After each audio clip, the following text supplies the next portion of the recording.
भाई finally Paul Heyman ने अब सेथ रॉलिंस को भी ज्वाइन कर लिया है। चलिए क्या हुआ इस सेगमेंट में हम आपको बताते हैं। आप जानते हैं कि WWE का मंडे नाइट रॉ का इवेंट खत्म हो चुका है और इसके मेन इवेंट में हमें CM पंक, पॉल हेमन और सेथ रॉलिंस का धमाकेदार सेगमेंट देखने को मिला। CM पंक पर सभी लोग इससे चैनल को सब्सक्राइब कर लीजिए ऐसी ही वीडियोस के लिए।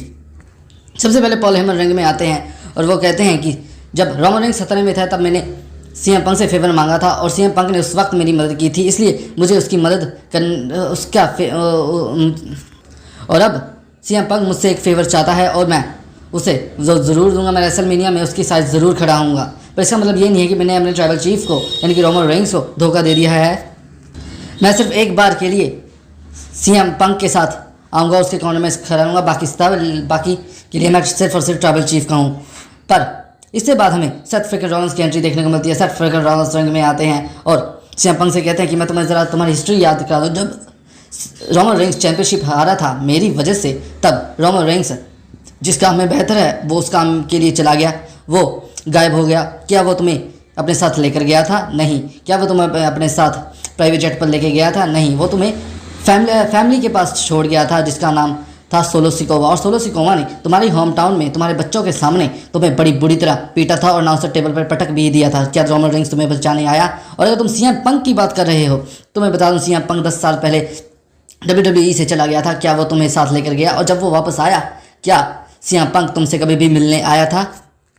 CM पंक ने खुद कहा है कि मैं यहाँ पर सिर्फ पैसे और फेम के लिए आया हूँ, मैं यहाँ पे फ्रेंड्स बनाने नहीं आया। तो वो तुम्हें अपना फ्रेंड्स क्यों मानेगा?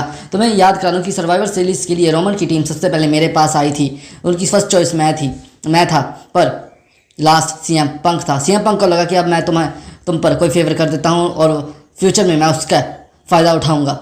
तुम अगर रोमन रेंस और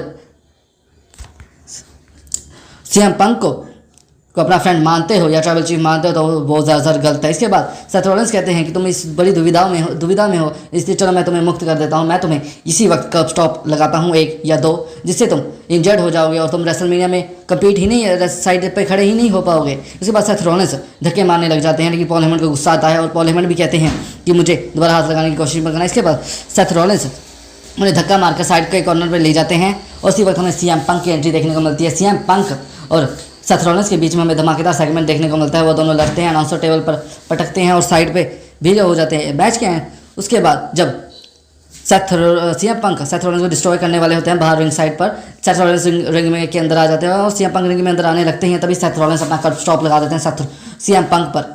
सेथ रॉलिंस CM पंक पर अपना कर्ब स्टॉप लगा देते हैं। उसके बाद CM पंक वहीं पे धराशायी हो जाते हैं और सब पॉल हेमन वहाँ से उनका हालचाल पूछ रहे होते हैं और तभी पॉल हेमन भी कर्ब स्टॉप वाली पोजीशन में आ जाते हैं और सेथ रॉलिंस उन्हें कर्ब स्टॉप लगाने जाते ही हैं, लेकिन वो अचानक ही अपना पैर साइड पे कर लेते हैं और वो अब पॉल हेमन से कहते हैं कि अब मैंने भी तुम्हारे लिए फेवर किया है और तुम्हें अब मेरा भी फेवर चुकाना होगा।